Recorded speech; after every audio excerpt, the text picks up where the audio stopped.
It's an entrepreneurial mindset mixed with some ADHD that literally is just, and I'm not doing this to get rich. Actually, this is a good point. You got to stay one step ahead of the curve of everybody who's trying to cancel you, right?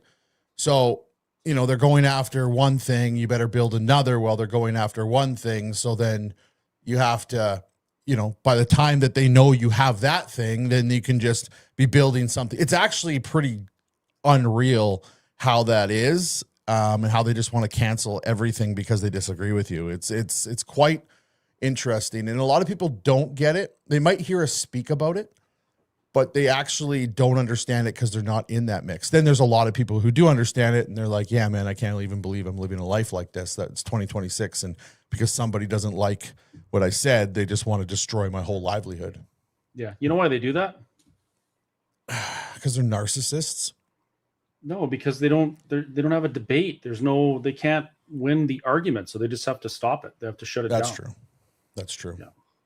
It is true. And the thing is, though, is I am welcome to debate, right? So, for instance, I had a teacher in my DMs earlier today that I didn't notice because I'm like you. I get hundreds of DMs, right? And I don't have time to go through every single DM, and I try. But he wrote me like 4 or 5 days ago a big, long thing, how he would want to debate me on education and everything. But then he kept writing like 2 days, and then a couple days later, he would write again. And then today he wrote, and he just got real nasty. Right. But because I got to his DM finally, I started reading it, and you could actually see his like bipolar in his writing as I was not answering his DMs, because to him, he's probably a guy who gets 2 DMs a day. I get like 900. Yeah. And they feel entitled that you have a response immediately. Right. Otherwise it's, you can't debate. You can't whatever. Right. Yeah, so I was like, listen, buddy, like your first 2 messages were great. I was totally willing to debate. And then I saw how absolutely emotionally unintelligent you are. And now I'm not going to debate you, because all that'll happen is we'll come onto the screen here, and then you're just going to get angry and cry, and then you're going to try to gaslight me and turn into the victim. So no, there's no debate here anymore. But that's okay. Like, man, I can still sit here and remember the time where you were talking about Alberta independence, and I was for sovereign Alberta within a united Canada. And I never once came to you and said, you're a piece of shit. You know what I mean? Like, I never once came to you and said, you're dumb, Chris. That Chris Scott guy, he doesn't know what he's talking about. No. And I listened long enough. Yeah, exactly. I listened long enough, and I did my own research. I started reading your blogs. And then I had you in the studio. Like the thing is I did that regular transition that every adult should take and start listening and learning and doing my own research. And then eventually I got there. Right. That's the thing with the independence conversation. And I think it might be why the opposition doesn't really want to debate. It's because it's when you dig in and you peel that onion back, so to speak, the facts speak plainly. The math is math. It's a universal language. And you just get to the uncomfortable truth that it is inevitable and necessary. And the only argument you have against it are emotionally, patriotism-based emotional arguments. And that just doesn't hold up, because facts don't really care about your feelings, unfortunately. No, they don't. And what I'm finding lately, and I get accused of this, so, I just did a video today again, but the thing is, like, a lot of these people that are opposed to independence, what it actually is, and I'm going to say this coming from a content creator who's been making content for 5 years, okay? So your argument falls short on, not yours, but their argument falls short on you're just doing this for clicks and likes. No, we've actually turned into an alternative form of media for people. That's what we've been doing and building over 5.5 years. But what a lot of these people you see that have come out within the last 2 months, 3 months, they've been trying for 2 or 3 years, and nobody's ever wanted to hear what they had to say for various reasons. But they found this little niche, right? This niche that is very hot button topic right now. And there's a whole group of people that disagree with it. So now they're in it. And half of these people don't even fucking care if Alberta leaves or not. They just see that they have a niche and somebody hits a like button, right? Where I've talked. Reminds me of another time when people were given this weird authority and sense of importance that they never would have otherwise had. And then they felt like they could, scream at people and order people around to do things like follow an arrow and wear a mask. You remember that? Yeah, exactly. Kind of thing. Right. Yeah. And again, like I was making content right before then, and then we kind of evolved and moved into it. And I'm not going to say that these people won't evolve and move into other topics, but they were dry before, and they're going to be, maybe they're not so dry now because it's such a hot button topic, and it's very easy to trigger people who, are already brainwashed and indoctrinated and really hate Alberta independence folks. But they're actually going to go away when this is all, when this all goes away, they're going to go away too. And people don't realize that. So I'm really trying not to give my time to them. We got our first super chat in though, so I got to bring her up here. We got buddy Steve Jensen. Here we go, buddy. If you haven't, make sure to hand in sheets and badges. I'll be at the Whistle Stop from 11 a.m. collecting them. Shane picking them up when he gets there. There you go, Steve. Hand mine in. Let's talk about the Whistle Stop. Let's talk about May 2nd. I want to get that out of the way before we even get started. Perfect. Here. That's a segue into a shameless plug. Can I shameless plug? Let's do it, buddy. Here we go. Here it comes. There it is. So the last few days, well, actually last week, I've been really working on my website and my web store and putting some more merch on there. Why? Well, number one, I'm an entrepreneur. I see a market and I want to fill the vacuum in that market with my brand. Number two, just like you, I want to see people wearing their opinion. And number three, I want other people to see a sea of blue and Alberta independence themed merch in this province so that the conversation is everywhere, absolutely everywhere. So I put my my website in the comment section there. And if you go check it out, I did a bunch of stuff like, a bunch of different hoodies, like the ones we have on the Let's Talk Alberta. There are some new ones. There's cool tank tops, beanies, hats. There's an Alberta bikini for, when we go to the beach, Lawrence. We're going to rock the Alberta bikinis together one day. I can't wait. Yeah, all sorts of interesting things. So that's kind of one of the things that's going on with the Whistle Stop, because the Whistle Stop has become that's my brand. I'm the Whistle Stop guy, right? So I want to see Whistle Stop stuff everywhere. Yeah, 100%. And you should be able to do that, right? And that's the thing. Like I sell it. I started selling it because I came out with this whole wear your opinion on your sleeve kind of thing.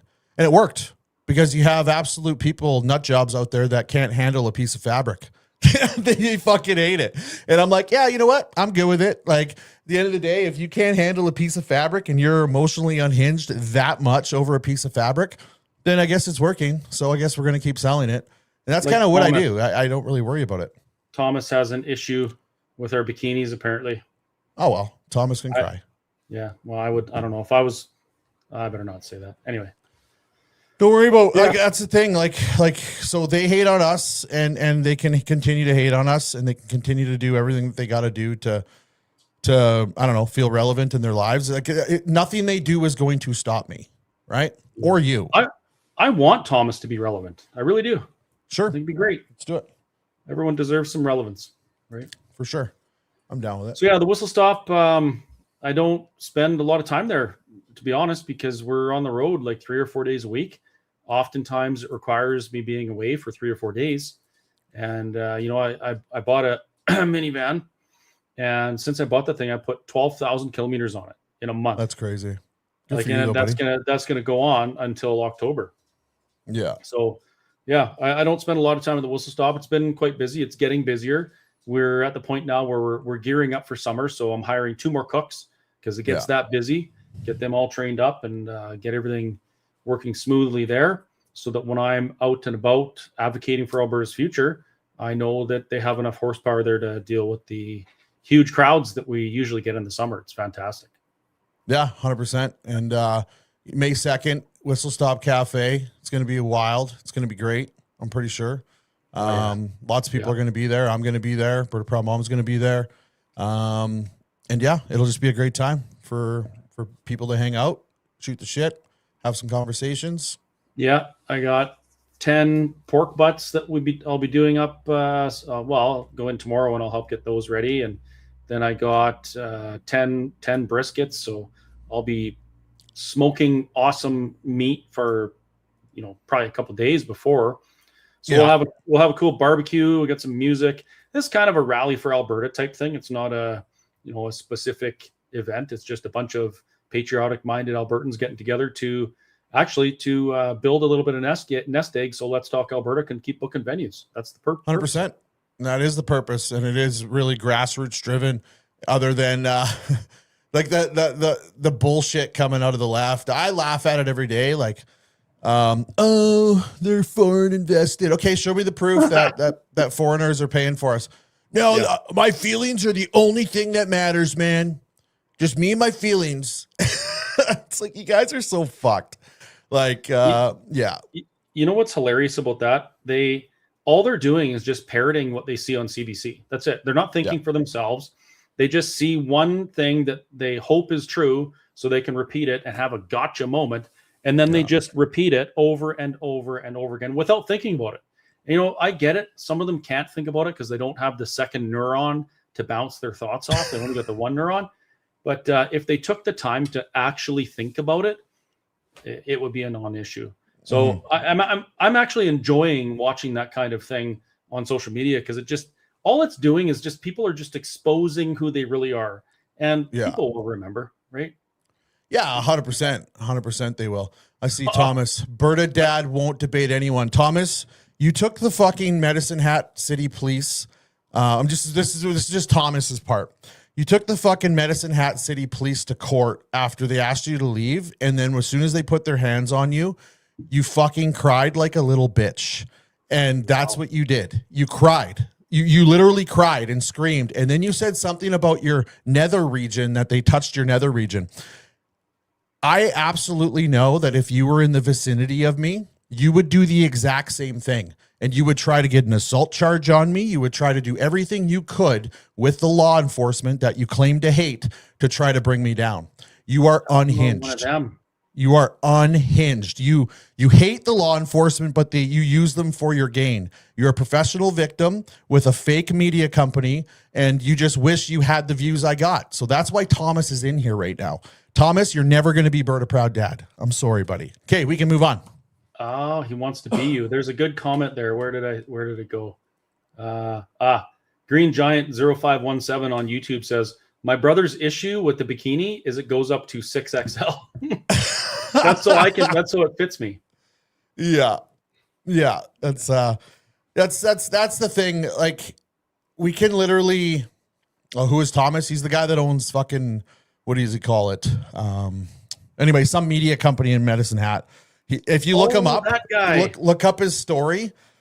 He literally took like the city of, he had an altercation with a firefighter, and then he was at some place where they hauled him out, but he immediately turned into a little bitch like that. It was fucking hilarious. I almost did a story on it, but I didn't waste my time with it. Got another super chat coming in. Grok says debates on May 1st, Edmonton Private Club, and May 25th, Calgary at a theater, $50 tickets. Are these going to be streamed? Everyone wants to watch. That's the debate between Keith Wilson and Jason Kenney, is what I'm thinking. Yeah. Yeah, so I got my tickets for Calgary for that one. I should go to them. Yeah. Where are you? Date set for criminal harassment trial. Medicine Hat. Oh, yeah. Wow. I'm going to have a heyday with this. Yeah. Anyway, I'm just going to boot him from the thing. I'll let him stay. He can let us listen. Let him stay. This is the only chance he gets with me. So look at him. He's driving the algorithm. It's great. Yeah, he took my logo to make it something else, and then he's turning it into. These guys are fucking awesome. I love them. That's the most basic form of flattery. How do they say that? Whatever. Impersonation is the best form of flattery, or something like that. Yeah. Anyway, just go look the guy up. He's fucking emotionally unhinged and mentally unstable. Yeah. And Thomas, if you want to sue me, because that's his favorite thing too. I'm going to litigate you. I'm going to sue you. And then some people sent me some DMs, and they're like, dude literally was asking for gas money last week. Poor guy. Well, I hope he finds whatever he's looking for. But the thing is, they come in here acting like assholes, and then we light them up, and then they get all offended, and then they like he's screen recording, so he's gonna make it on his YouTube channel that gets 25 views, and then he's gonna just I don't know, just get angry about me for another month. You know what's funny? I used Google to look him up, and nothing came up. But when you use Microsoft Edge, you get all the stuff about him suing the cops and stuff. But, yeah, it's quite comical. Speaking of suing, there's a lot of suing going on in this province to try and stop the will of the people from being known in Alberta. How wild is that? It is wild. Like a lot of people who like this is the thing when it first came out. So I remember when the independence movement came out, and like I said, I wasn't on board with it or anything like that. And everybody just thought, okay, it's just some people making a little bit of noise, and it is what it is. And then you got the people coming out and they're just bashing people and then just making fun of them. And then, you know, they start saying it's never going to happen. It's never going to happen. But for people who are saying it's never going to happen, they're sure putting a lot of energy into, you know, stopping it. Yeah. Why would they do that if it wasn't going to happen? It seems like maybe there's they feel threatened. Yeah, exactly.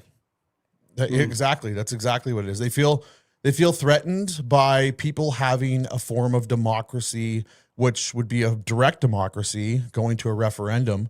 You know, the recall campaigns, let's talk about that. The recall and all the MLAs that these NDP folks were doing. You know, they all failed. We allowed them to take place. We allowed them to happen.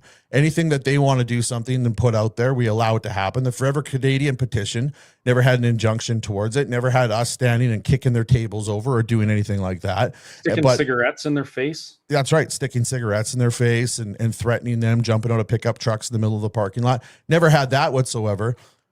They're like over the past, I would say 2 years, we've really seen, and I would say even longer than that, we've really seen how unhinged the left is. We have, right? And they work in these little groups on social media, but when they get out there and what they do is those aren't actually the people going out there and doing anything. They're convincing other people to go out and do the dirty work for them, because it's never one of these people that you see going out there and throwing a cigarette butt in somebody's face. But it was an influencer or somebody that got them riled up online, right? I can be proud and tell you that none of my followers went around and kicked over a Forever Canadian petition location. I remember being at an event downtown Calgary. The Forever Canadian people were outside.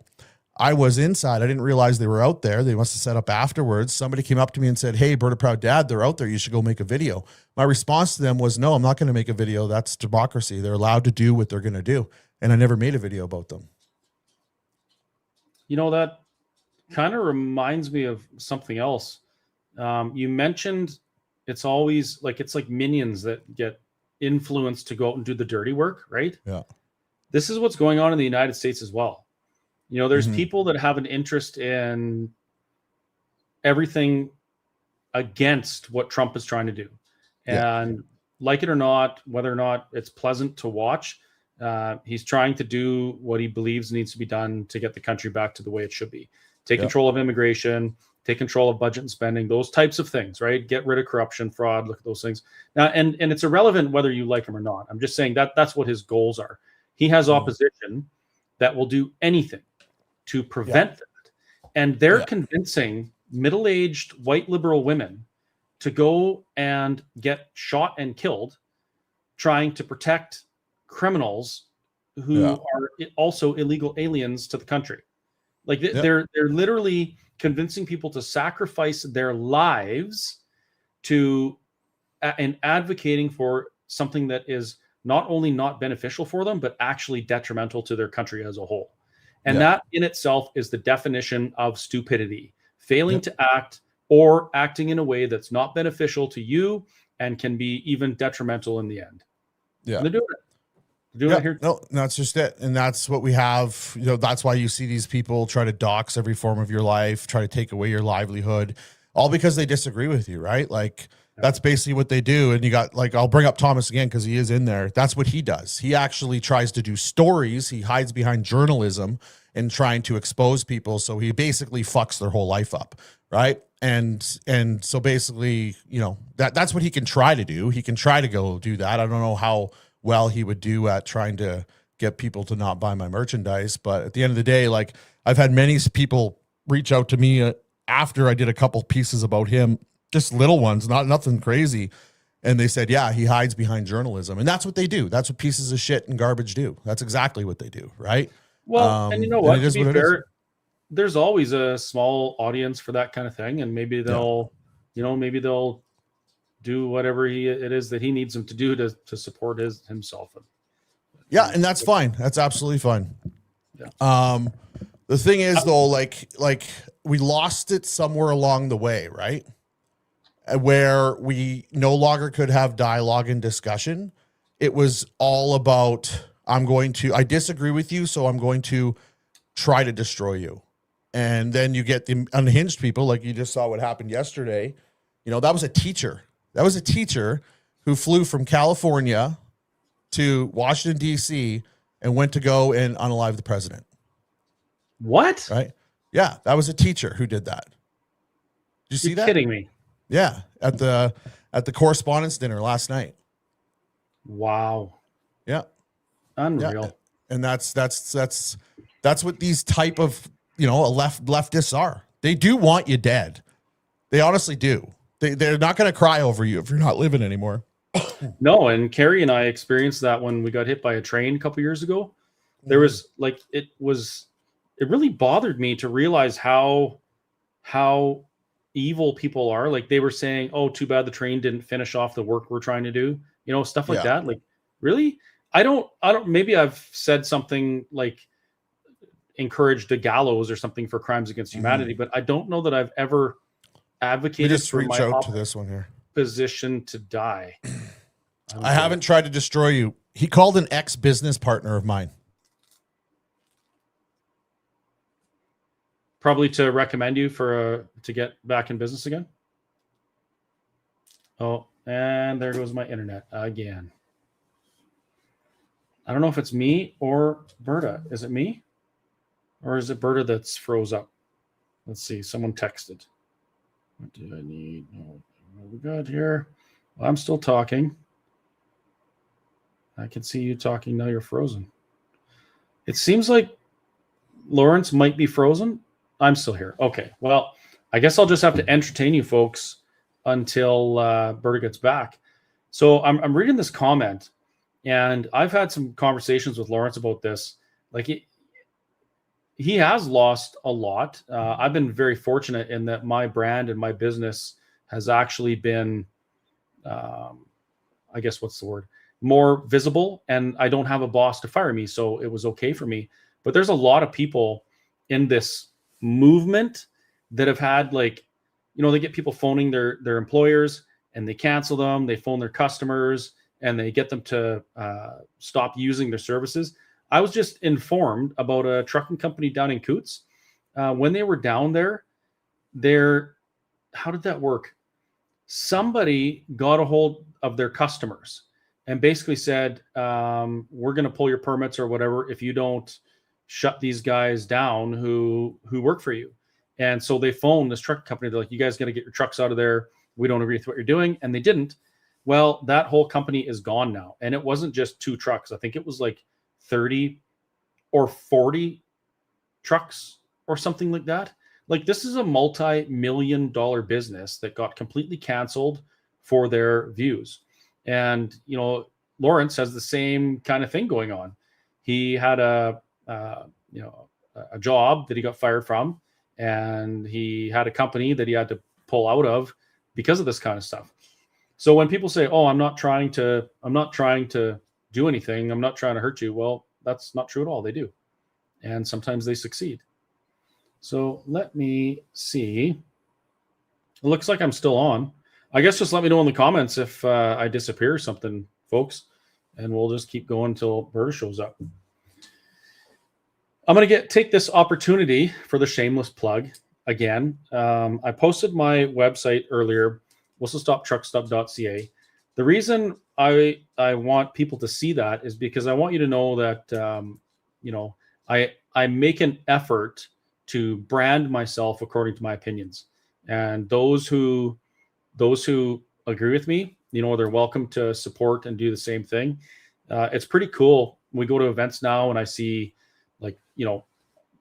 I see APP hats and hats from other influencers, podcasters. I see a ton of people wearing my sweaters, like the blue Free Alberta sweaters or the Alberta Republic sweaters. It's really neat. And then the other part of that is when you're out in public, you're walking around and you see someone like on the other side of the street or whatever wearing something like that, and you're kind of motivated to go up and talk to them like, hey, bro, nice shirt. Yeah, you want to do some activities, right? It's neat to know where your tribe is. And of course, it helps support the stuff we're doing because, as you can imagine, when I'm away from my business, of course, I'm not earning a wage at the business.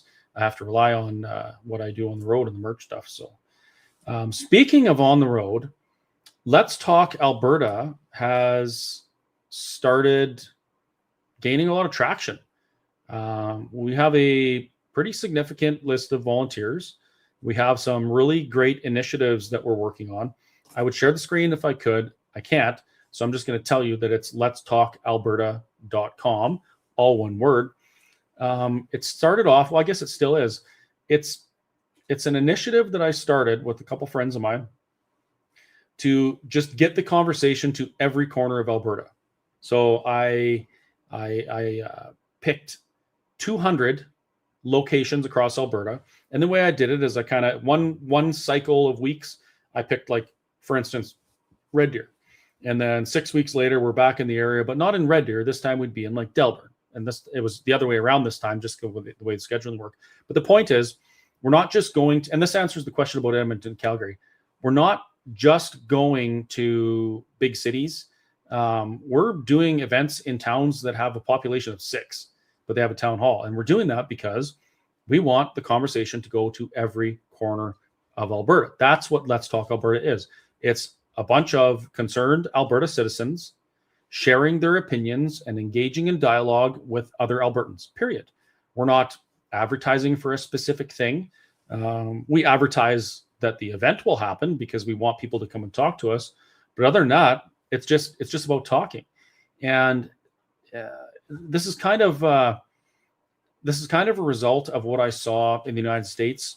I guess that's a couple of years ago now, where I saw a young man who believed in something and wanted to make a change. And he just wanted to talk to people, even though those people might have had differing views. Yeah, it happened to you now, differing views in them. And he said, we need to keep talking because when we stop talking, bad things happen. And that really motivated me to do this thing specifically with the Let's Talk Alberta. Welcome back. Yeah, apparently my MacBook decided to have an aneurysm in the middle of all that. That was great.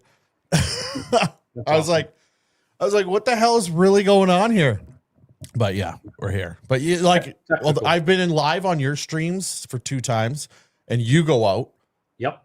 And then as soon as I start talking about old Anthony Death Dealer. Oh yeah, I got you. Whose name we do not speak, apparently. Yeah, I guess not, eh? There was a question that I just saw fling by.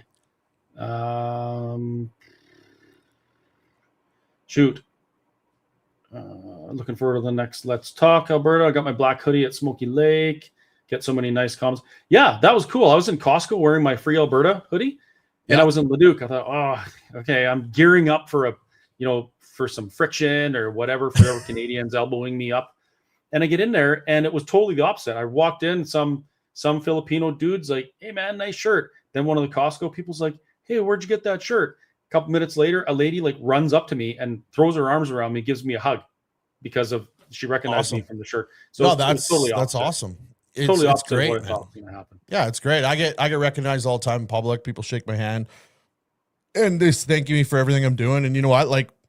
I get it. I totally get it. And every time I was going around, I'd see a canvasser station, people collecting signatures. If I was able to, I'd pull over and tell them thank you and everything else, right? Just to let people know that, they're important and they're valued and stuff like that. So it's cool it really does go a long way, right? Cool to find your tribe. When I'm wearing your sweater, sometimes people run up to me and they give me a hug and they're like, oh, Berta Proud Dad, I'm so happy to have finally met you. I'm like, I'm not Berta Proud Dad. I'm Chris Scott. And they're like, oh, do you know who Berta Proud Dad is? I'm like, yeah, I know who Berta Proud Dad is. They know who you are too, though. I've been watching you a long time. Like when I remember when I met you at the UCP convention, it was like meeting a celebrity. I'm not going to lie. I felt the same way. Yeah. That's pretty Yeah. cool. And a lot of And these folks now, like that. You remember Igor from Calgary? yeah. Yeah. So Igor just recently had his IG canceled. Just poof, 50,000 IG followers gone because apparently Instagram doesn't like him talking about Alberta independence. And Yeah. he's been attacked too. His profession, people have phoned and got him in hot water with the regulatory body, like all sorts of stuff. It's been absolutely Can insane. we just stop the cancel culture? Like, can we just Apparently stop? not. Like, Well, you know what we got to do? We have to start voting with our wallets. yep. We have to start supporting people or starting initiatives that isn't touched by, right? People who are willing to stand and bear the weight or start something new, right? Yeah. And Tina was there for this because that was my first time, I believe, meeting Tina. When we met, Tina was there in the flesh, and she was there. And I believe Tina asked me if I would like a water, and she got me one. So Tina, next time I see you, I will be bringing you a water. Thank you for the water. Yeah, Tina's at everything. She understands that how important it is to be engaged in civics. Yeah. And so she's involved in tons of stuff now. I applaud her for that. You know what I like about, I respect her a ton because like her and I had a little, it wasn't even a disagreement. We were just, you know, having a conversation the other day over the live, and but I respect the shit out of her. Right. Do you know what I mean? Like, that's the thing about our side is we're allowed to do that, right? We're allowed to have disagreements or arguments or all that other stuff. We don't have to, I didn't look up Tina right away to see what she does for a job to try to destroy her after that. You know what I mean? Yeah, I get it. Yeah. There's a comment there. Jeff Menard 5955 says, any thoughts or inside scuttlebutt on whether Alberta would have some kind of media laws to get more transparency versus what we have today? You know, I'm looking forward to, in the independent nation of Alberta, having no state-funded media. Like, if you can't exist because people appreciate what content you're bringing, you're truthful, you give people the news they need, you don't deserve to exist in that space, period. At all. So I think that in itself, getting rid of the state funding for media would go a drastically long way to fixing that. Just get rid of it altogether. Just get rid of it altogether and make them rely on how they have to do it everywhere else, ad revenue. But the thing is if you put them on the government tit, you know, they're more keen to say, yes, I'll do that for you whenever you need something done. Right. Yeah. And those that don't believe that, I get that all the time. Oh, just because they got bailouts from the government doesn't mean that they say what the government wants. Yes, it does. You go back and look what the news was like before they started getting that kind of funding and what they get now and how the news is. It is a completely different thing. Totally different. 100%. All those, you remember those news anchors from way back in the day when we were younger, Lawrence? Like Larry King off the top of my mind. He was pretty left, but he was I believe he was a solid foundation of journalism. Lloyd Roberts, those kind of guys didn't always agree with what they said, but you could trust what they said. And nobody feels like that anymore. No, nobody feels like that anymore. Like, I explain it like this. When you got a guy like Anderson Cooper, look it up. I don't know what he makes a year, but it's probably over $1 million a year, right? Anderson Cooper making $1 million a year. That is no longer a news anchor. That is an actor on a movie. Yes. And he is very good at acting to make you believe in what he's saying. Right? Yeah. And they literally read from a teleprompter that somebody else wrote for them to say. Kind of like Anthony. Like that other guy. I'm going to set up a teleprompter in here. And I've seen studios, like how they do it. Like, I got my camera set up right here, but apparently you can buy like a little thing that goes over top of it. And it's like a teleprompter. Yeah. I bought one of those because I wanted to do, okay, so this is a little bit embarrassing. I wanted to do cool TikTok videos like Berta Proud Dad does, and I just couldn't get it. I can't do the looking into the camera, doing the 90-second thing. It's not working for me. So I thought, well, maybe if I just write down what I'm going to say first, and then I get a teleprompter, I can read what I want to say and not mess it up. And I never even did it. I didn't even set it up. I just kind of got bored with TikTok and abandoned the whole project. But I do have one. It's very dusty. Yeah, it's you know what? Like there's certain people that use everything on a teleprompter. There's other people that I know use teleprompters because they want to get a specific point across, and you know, whatever else. That's what it was. I can tell you the best videos that I make are the ones where I'm on a rant. And the reason it's a really good video is because people feel like they're sitting there with me or I'm speaking what they're thinking, right? And I believe that's the best way to do it. It's raw, it's authentic. You know, I've always said it's purely my opinion. I give you a story, I give you my opinion on it. I encourage you to go look it up for yourself, right? For instance, the NDP party in Alberta. You know, we can talk about the NDP party launching their now Forever Canadian round 2 campaign that's come up after they just spent money on a van advertisement. Then I looked up the van advertisement because when they came out with that Danielle Smith's rigging the election, I came out with this AI image of they're full of shit and I was going to drive in front of them or behind them with an arrow at the van. So I found the company that actually is doing the van for them. They charge up to $1,000 to $2,000 per day. Jeez. So the NDP just came out and said they're at they ran a $300,000 deficit last year. And now they're spending $1,000 to $2,000 per day for a van. I'm not doing a van at $1,000 to $2,000 per day, but it would have been a great marketing campaign to drive behind the thing and said with a sign with me pointing at it saying they're full of shit. That would have been awesome. Absolutely awesome. Yeah. I actually bought a like a manure spreader vac tank thing, like an ag tank.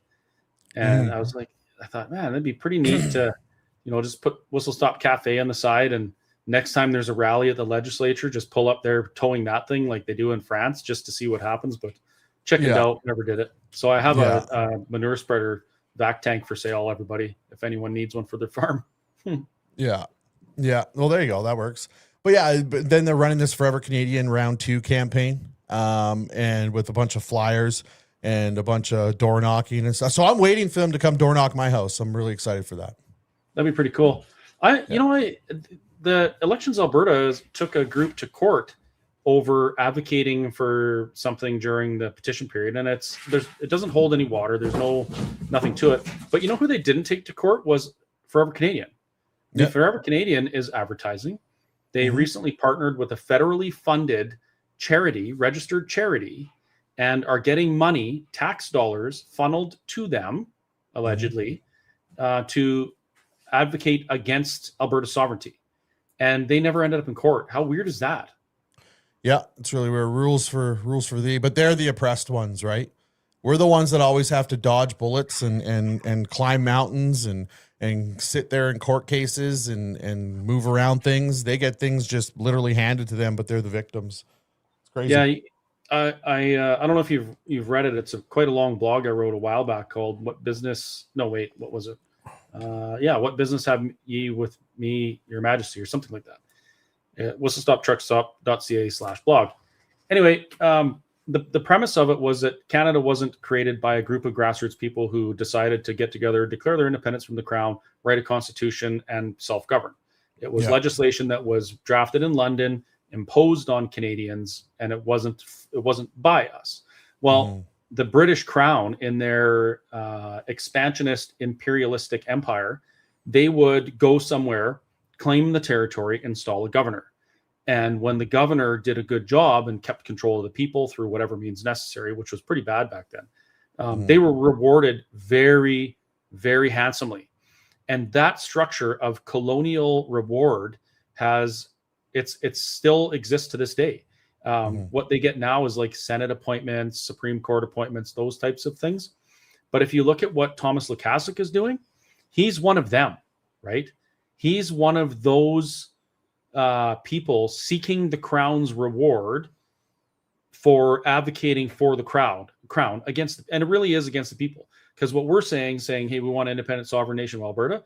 Well, we're going to have a huge reduction in income tax. We're going to be able to actually influence the outcome of our elections, those types of things. He's advocating for the status quo where we don't get it. That's not for the people. That's for the status quo. And he's looking for a reward, I'm sure, as is Jason Kenney, I'm sure. Yeah. Oh, yeah, that's right. Yeah. Yeah. Yeah. So, like, what made me become pro-Alberta independence? Because I wasn't Alberta independent. And when I'm going on these talks with you, I tell it in every time I'm on stage, right? So Alberta independence to me, circling back just real quick, I was for sovereign Alberta with the United Canada. What does that look like? It looks like a police force, pension plan, renegotiate transfer payments, everything we could do while staying in Canada, let's do. It wasn't until Carney won the election and then I started seeing floor crossers. Would mix that with us already not having representation and an unelected Senate. I was done. I was finished, right? And that's why I am in this seat right now. And what I ask people who want to stay in Canada, especially the First Nations, because they would talk about treaties, is there is not one First Nation treaty that has ever been adhered to in this country. And they can call me every name in the book, and I'm completely okay with that. I'm treaty. My daughter's treaty. I have an actual status card, not a Métis card, ladies and gentlemen. Don't judge me by the color of my skin. Do not do that. I am 50 point something, whatever, blood quantum. My mother had to do this when I was born. Ojibwe. That's what I am. And nobody can ever take that away from me. And at the end of the day, I understand treaties and how they were never adhered to. I understand all that stuff. And I'm a fake Indian, though, because I support Alberta independence. Except once you start reading DMs and emails and everything else, you start meeting other Indigenous First Nations people from the country who are also pro-independence. And when I talk with them, they are scared shitless to come on the show because of the backlash that their own people will give them. They will be chastised out of their communities. They will be pushed off of their communities.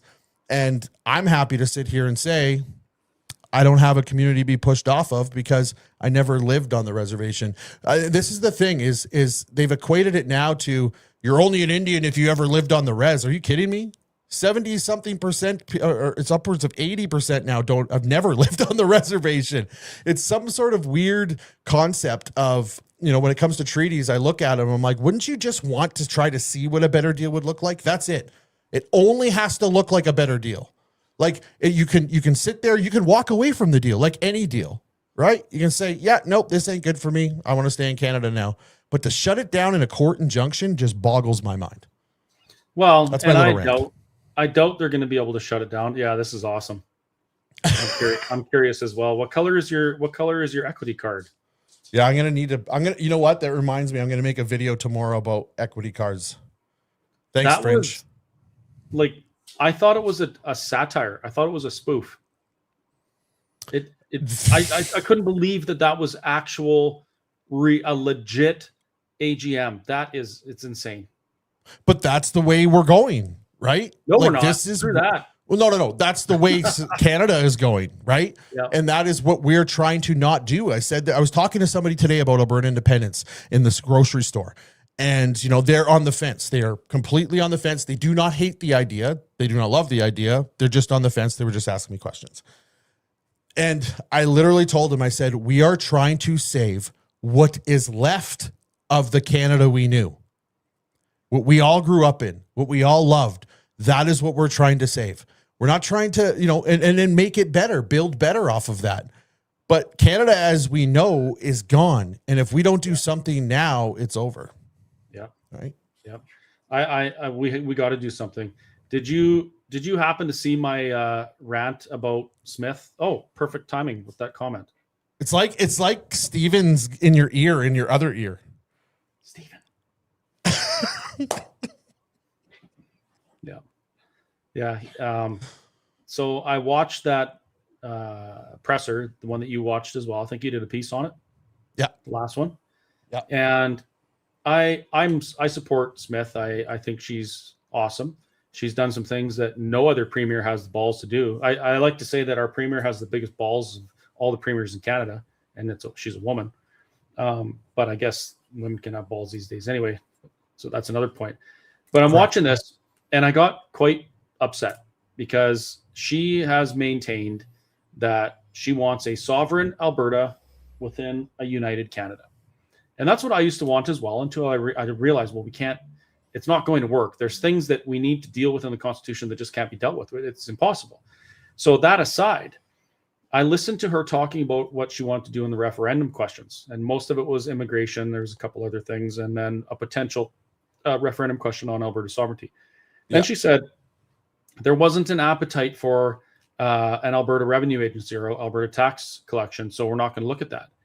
And I was like, okay, that means you actually don't want a sovereign Alberta within a united Canada, because the tax collection thing is one of the biggest problems. It's what lets the federal government do what they do to us. And Correct. if that's not dealt with like immediately, like Quebec does, you cannot be sovereign. You just can't, because he who has the gold rules. And folks, our federal government collects taxes on our behalf in Alberta. Alberta doesn't collect it and send money to the federal government. The federal government collects all those taxes, takes them to Ottawa, and then hands us our own money back in the form of transfer payments, and often with strings attached. And they don't hand it all back. They hand back $30 billion less than what we give. So if we don't have an Alberta Revenue Agency, we can never have a sovereign Alberta within a united Canada. And I was quite hot under the collar when I delivered my speech in Fort Macleod after hearing that. Yeah. Yeah. And here's the thing. Yes, I talked about Danielle Smith the other day, and I said, I called her out. Basically, that's what I did. I called her out on what she said. I was not very impressed with it. I didn't like it.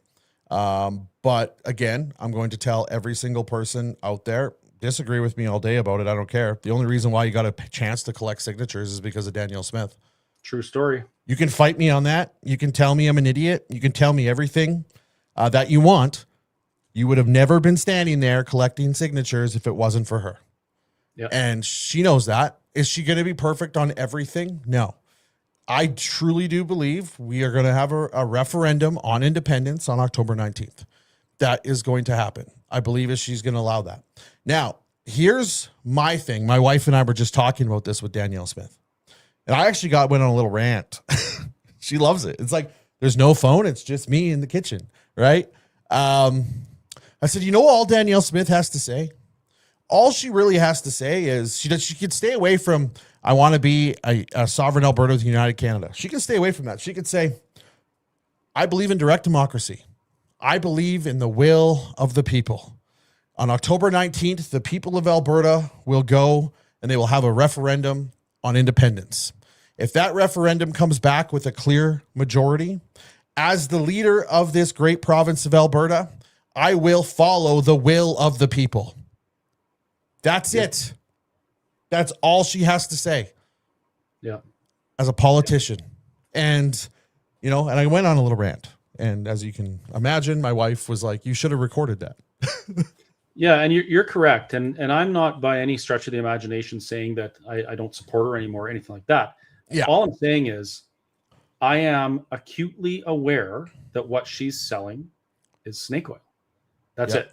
You 100%. You cannot, if you truly want a sovereign Alberta within a united Canada, there are 5 things that we must do immediately. And she knows, because her mentor, Stephen Harper, was involved in drafting the essay that talked about these things, the firewall letter with Ted Morton and them. Alberta Revenue Agency, Alberta Immigration Department, Alberta Employment Insurance, Alberta Pension Plan, and there's one more about Alberta Police Force. If you don't have those 5 things, it is impossible to be sovereign within a united Canada. So if she really wanted that, then it wouldn't be the people, we don't see an appetite because it's going to cost us a little bit of money for a tax collection department. It doesn't matter. That's what sovereignty is. We manage our own wealth and affairs. That's what really got me hot under the collar. Well, yeah, and that's the thing. We're 2 years out from an election, right? And I've been talking to people about getting into politics. Is that something I want to do? We're looking at it. But the people that I have talked to, and don't get me wrong, like, I'm not just sitting here on the internet talking to my buddy Chris here about getting into politics. I've talked to him off the internet about it, but I'm talking to real people. I'm like, not that Chris isn't a real person. I'm talking about people who have ran elections, managed elections, got people won into positions at a federal level, at a provincial level.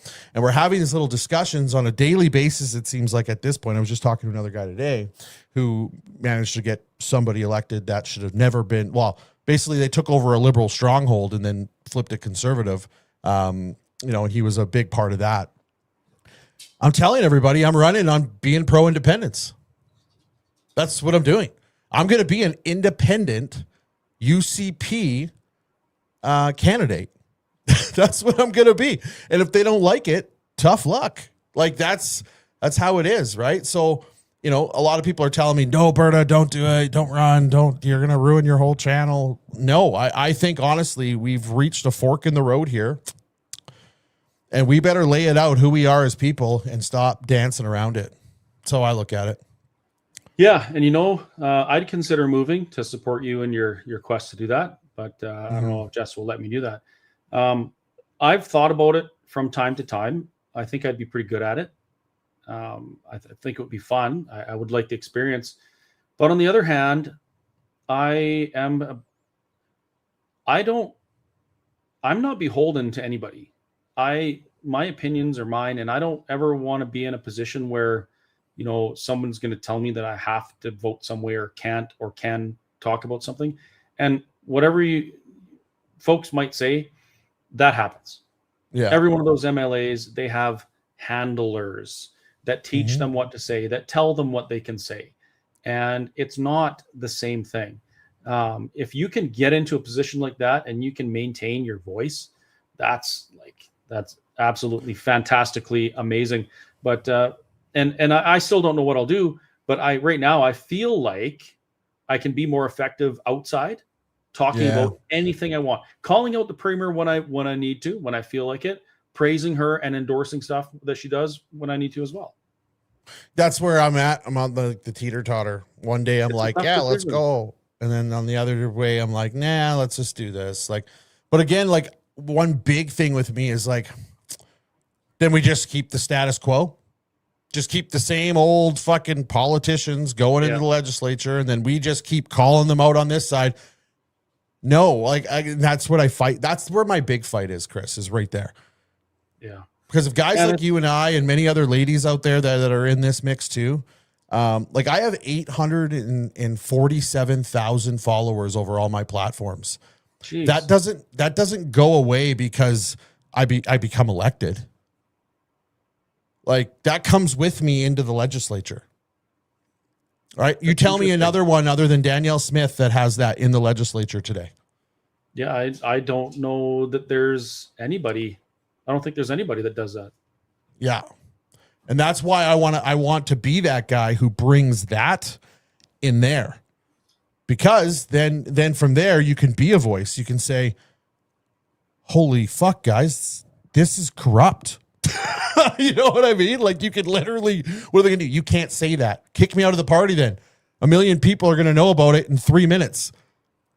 Right? It's powerful to have that kind. That's how I'm looking at it. Anyway, we could talk about this for hours, man.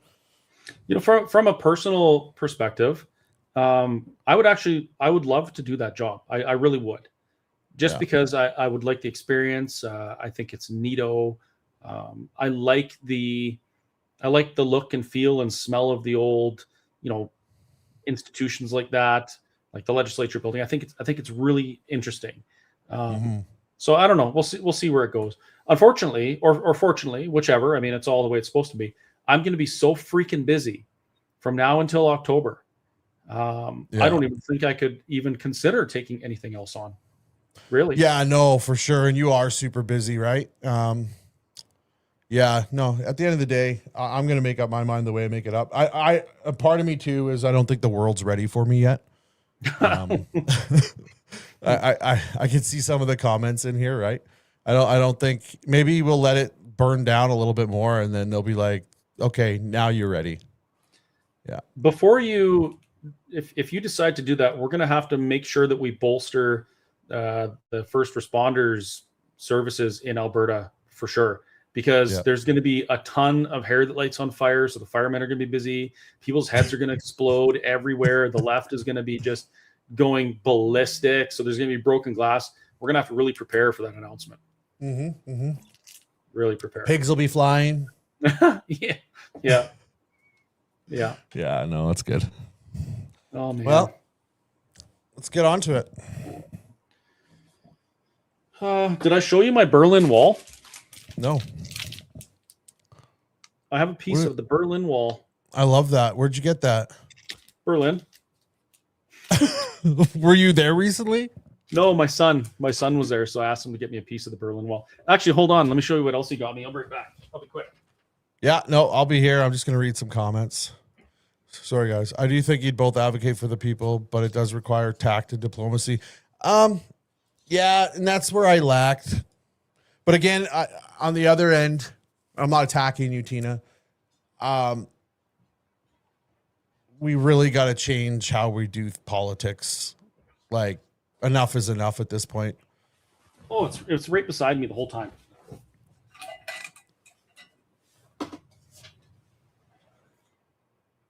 Oh, that's cool. Yeah, big mug. He brought a giant German can of beer home too. It's like, dude, how you can't be buying beer? Like, you go to a Christian school and you're not supposed to have alcohol. He said, no, it's not open. They were fine as long as it was not open, because he bought it for his stepdad, because I don't drink anymore. Yeah. So yeah, he got me this giant mug for drinking a nice big glass of Varicel out of, and bought his stepdad a big beer. Yeah.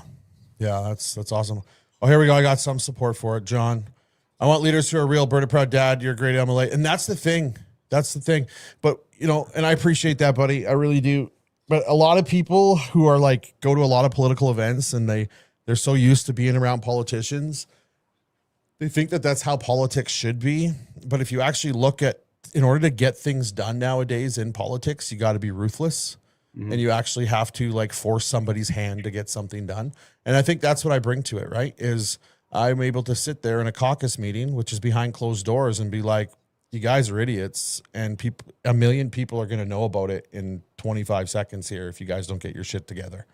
And then walk away. Yeah. I think a lot of people go in thinking that, though. I got some friends in the legislature right now. And, even Danielle herself, she said, she went in there all gung-ho, just fists to swinging. I would have said elbows up before, but not now, because it's different meaning. Yeah, and then she eventually, she's at a leaders dinner with Mitch Sylvester, and Mitch asked her a question about, I can't remember what it was, but her response was, well, I thought I could go in there and just fix everything in 6 months, but I got in there and I realized that everything's so broken and messed up, I can't do it. So we look from the outside in, and I think, I could just do this, or we'll just do that and fix this problem. But then there's these other nuances and all just interesting black swan things that we don't know about that get in the way. Eric Bouchard is a great example. Eric went in really gung-ho on some accountability for some stuff that happened to us during the pandemic period. And he's like, man, like, it's just, you can't do anything. Yeah. Your hands are just tied. So I wonder what it would take to break that cycle, right? Yeah. I know something that would be a good start. Firing half of the bureaucrats.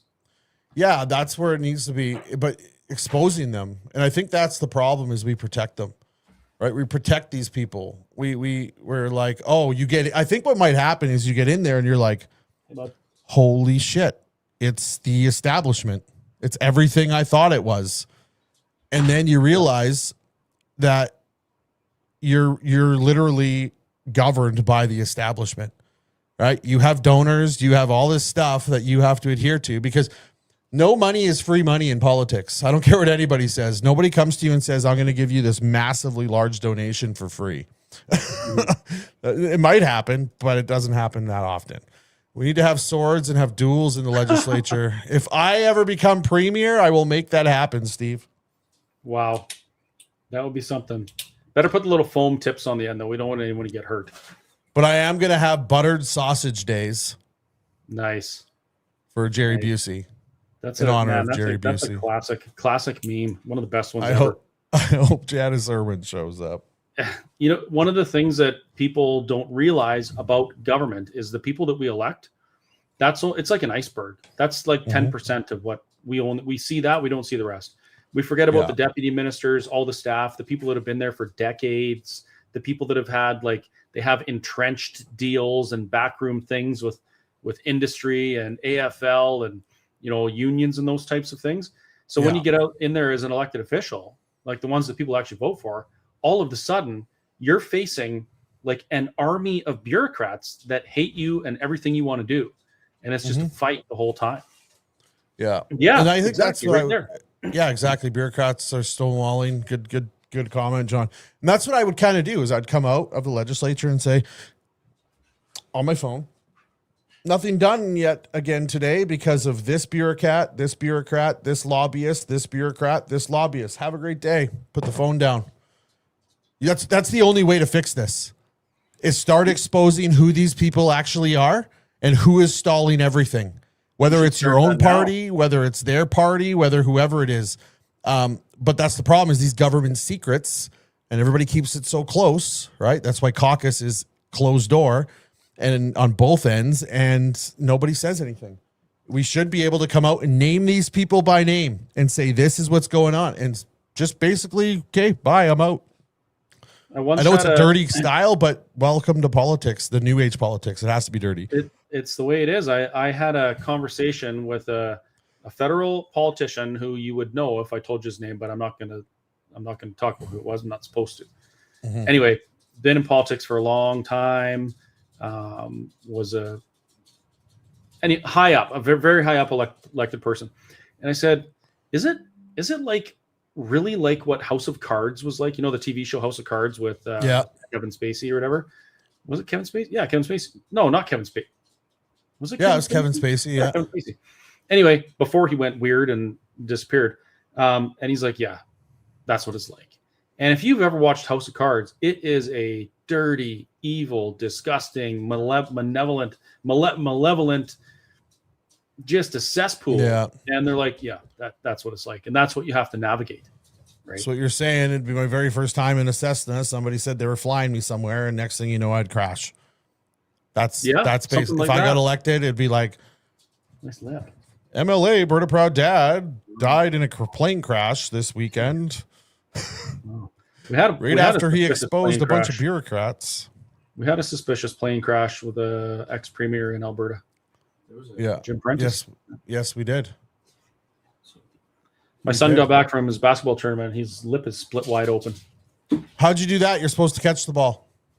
I was playing defense, and the guy in front of me did a spin move, and he smoked his head off my jaw, and my tooth went through my lip. Gross. Nobody wants to see that. Get off the camera. Can you still put your tooth through the lip? Yeah. Oh my goodness. I had to pull my lip off my tooth. Oh, that's dirty. That's awesome. Wow. That's my boy. Yeah. Well, at least he's getting injured doing that and not whatever it is that other kids are doing. Exactly. Sports is awesome. Yeah. Yeah, I love watching them go. Watching these boys play basketball. They're like, you know, it's so great. Stop his head with your face. Watching them do something they love. They're trying really hard. You know, they're not out getting into trouble. They're just growing up to be strong young men with a purpose. It's fantastic. Hey, look, they set up a very manly son. Yeah, I love that. Yeah, get out of here before I lose viewers because everyone wants to watch you. Right? I lost a ton when I got kicked out. When my MacBook decided to go on a whatever. We were going on a really good clip, but the replays always get all the views anyway. Yeah, that's true. That's what I find. Did you hear that? He walks away. I say, I love you. And you know what he says? He makes fun of me for being fat on his way out. That did not happen. What a kid. Yeah, what a kid. Rude. There goes your inheritance. I'm giving your inheritance to Lawrence. Yeah, I get the whistle stop. Let's go. Yeah, there you go. Good cinnamon buns. Did you say I don't want that? Yeah. he works there a couple days a week. He's a good little cook. Nice. Yeah. Nice. Yeah. Yeah. So May 2nd, whistle stop. We're going to be there. I'm excited for that. There's going to be music, right? Yep. There'll be music. Entertainment, music, speeches, speakers, brisket, pulled pork, macaroni salad, coleslaw. Notice how I just talk about the food because that's like the most important part to me. Yes. So if you guys are able to come up to Whistle Stop, Mere, Alberta, I'd appreciate it. I think it would be awesome. Yeah, it's going to be a really good time. Are you guys, are you going to stay up here or what's your plan? I don't know what we're doing. I know the wife and I are coming up there. Whether or not I sleep at the foot of your bed afterwards will be up to us. Oh, there's lots of room at the foot of the bed. Yeah. Or the air mattress in my, actually right where I'm sitting is where it goes. Love you too, bud. My house is small. It was built in 1917, so it's a little odd. No, at the foot of the bed is fine. Yeah. I wouldn't want you to blow your lungs out blowing up an air mattress for me. You'd video it and put it on the internet. Anyway, I'm going to take my fix. I take mine right before bed with my Vericel now. Do you? Oh, Did this you is a order new Vericel? one. No, I didn't. Can you tell me about it? So Vericel is based off the old Manitech formula, which is like the original Manitech formula, which is it's called Ace Mannan. It's a compound, a polysaccharide out of the aloe plant, and it has mannose, which is a type of sugar that your body needs for protein synthesis. And Ace Mannan does some pretty interesting things to support your immune system. So this is one of those things where it's like Fix. It's a supplement. It's not intended to treat, cure, or whatever any disease. It's the purpose of it. It's a natural product designed to support your immune system. And some of the results people have been seeing are pretty interesting. So this is the new product that Jess and I went down to Kansas to learn about and to get, that now you have available as well. And actually all of the MPG ISRs have available. That's sweet. That's awesome. That's awesome. Yeah. I take this Fix stuff because, well, as you know, I was suffering from anxiety, and then you came to me with a product, and I was like, Chris, I'll take it because I trust you and I think you're awesome and I want to support you, but I'm never going to promote it if it doesn't work. It's literally what I said to you. And then I haven't had anxiety since that happened. Since I started, well, I took it. It took about 3.5 weeks, and now I haven't had an anxiety attack since. So that's why I've been swearing by this. Because if you're anybody in here who's ever had anxiety in your life, you know, we have people in Alberta that are on disability for anxiety, which is wild. Yeah. But you know, at the end of the day, I take my Fix, and it works for anxiety and cravings and inflammation, I found. So I've been killing it. So that stuff, folks, is a matured bitter hop acid extract. That's it. 3 different bitter hop acids and purified water, nothing else. It's not a drug. It's not a pharmaceutical. It's literally from a plant. And your story, I tell people your story all the time because people constantly, oh, that's snake oil, it's not going to do anything. Well, I mean, people have good results. Some people don't notice anything. Some people do. It depends on what your body needs because every body is different, right? Yeah. So I'm telling my other friend, Jay, about this. And he's like humming and hawing. He's like, well, you know, I'll try it because it's you, but anybody else, I'd be like, no, that's snake oil. I'm not doing it. So I said, yeah, give it a shot.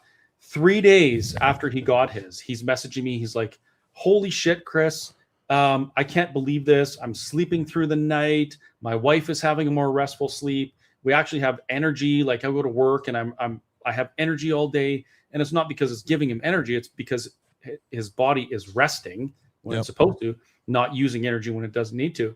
So he's a convert too. And I can't even tell you how many stories like that I've got now. I get messages all the time. Sometimes there's people that say, yeah, I don't notice anything, but I'm going to keep using it because, I just want to do a preventative thing. But I get a lot of people that have really interesting results. And there's some that it's been just about, like, I want to say life-changing, but I don't want to say life-changing, but it's been mine was life-changing. I'm not even bullshitting you. So I can tell you right now with the anxiety attacks that I used to get, I would never be able to walk onto a stage in Alberta and speak. Like I would have the anxiety attack before that even happened. I would have an anxiety. Yeah. The Jason Levine event I was at a couple other events. Like I've been going around to stages speaking, I'm just a guy, right? I'm not a public speaker. I'm nothing. And this Fix is making it happen. This Fix is literally, I can now, you know what they wanted to do? They wanted to put me on Ativan. Oh, I heard for that's anxiety. For profit. Yeah, I'm an addict in recovery. Open about that. I tell people I'm an addict in recovery. 5.5 years sober. They wanted to put me on a pharmaceutical called Ativan, which is highly addictive. And because you came to me, and I thought the same thing though when you came to me. I was like, fuck, here we go. Because I've been approached by how many people selling products all the time. As a content creator, that just happens. And I was like, hey, you know what? I respect Chris. I trust Chris. I respect him for everything he's done. I'm going to try it out. And 3.5 weeks in, literally, no, I'm having an anxiety. I don't even know what an anxiety attack feels like. And I shouldn't say that, knock on wood, but this fix is actually working. PHIX. If you want any more information on it, really easy. Fix PHIX at bertaprouddad.com. My lady that's running that whole side of this business for me is, her name's Chantel. She's awesome. She's amazing. She'll be able to tell you about it. And then Chris will even be able to help you as well. You know what I'm going to do? I never do this, but I'm actually dropping your link in the comments. Oh, nice. Because I can still log into your account. Thanks, buddy. And I will say, folks, if you want to know more, send an email to fix@bertaprouddad.com. If you're on one of my platforms, I'm happy to help you as well. But either way, like Lawrence is on my team. It's a affiliate marketing thing. Peer-to-peer commerce is what we're calling it. And so when Lawrence does good, I do good, and I'm happy to see that. But just for, if you're curious as to what my results were, mine was less. I don't have anything that's specifically wrong, like no ailments, whatever. But I sleep better. I'm well rested. My digestion's better. I'm more regular. I was pretty regular before, but it's a different thing now. And I know there's something going on with my digestion that's different, because I used to get heartburn like all the time and really bad, and I don't anymore. Once in a blue moon, but really rarely. So it does actually do something. And Tina actually commented that it takes a while for something to build up, for a drug to build up. This isn't a drug. That's the thing. It doesn't take any time to build up. There's no buildup. That's not what it is.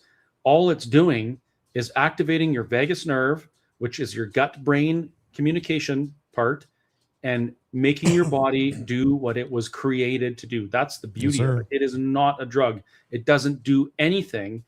It just tells your body to do the things it's naturally supposed to do, and that's the beauty of it. Yeah, exactly. And what you got me when you did your first kind of little spiel to me was the vagus nerve part, because I found out about this anxiety disorder in rehab. And in rehab, we used to do these readings all the time. So you're in rehab if people have never been. A lot of people don't like to admit they've been. I admit it.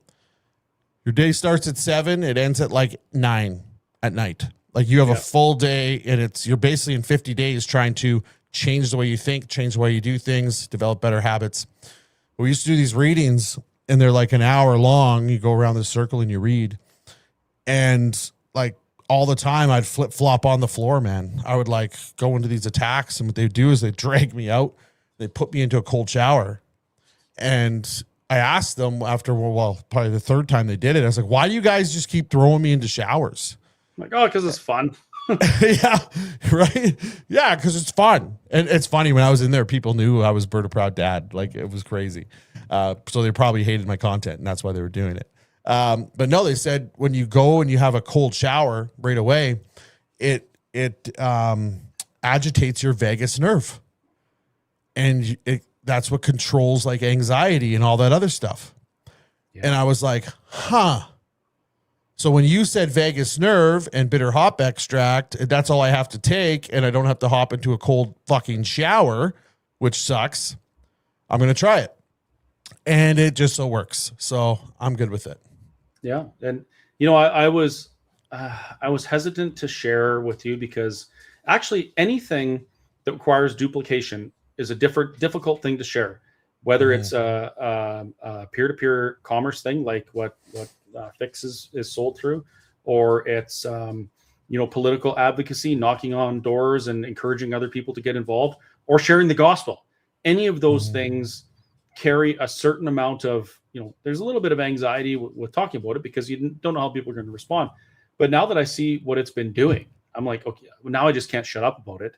And I do piss some people off, but that's okay, because the more people know, the more people I share with, the more people have an opportunity to have a good result. And so when I see people like, I see Derek with the Unacceptable Fringe in here, I just wonder how many people Derek could reach, and how many people's lives he could impact by sharing something like this and being on years of my team. Like that would be, it would be absolutely phenomenal. And, the other thing is, people have this preconception about MLM or peer-to-peer networking or affiliate marketing, whatever. But we live in a world now where we actually don't know what's real anymore. Like the news is calling Derek and Unacceptable Fringe AI. Like we don't even know who we look at online is real or something made up to try and convince us to do something. But when you and me talk to people, they know we're real. So when we 100%. Share a story and tell them it's a legit thing. So this is I think it's going to be a bigger thing going forward, not just a smaller thing. So yeah, I just talk about it all the time. Well, and I have no problem talking to my audience about it either, because if you want to discredit me, if you want to discredit everything I've done over 5.5 years by telling you about a product that I've used that is working for me, I didn't fucking want you anyway. Bingo. it's pretty simple, right?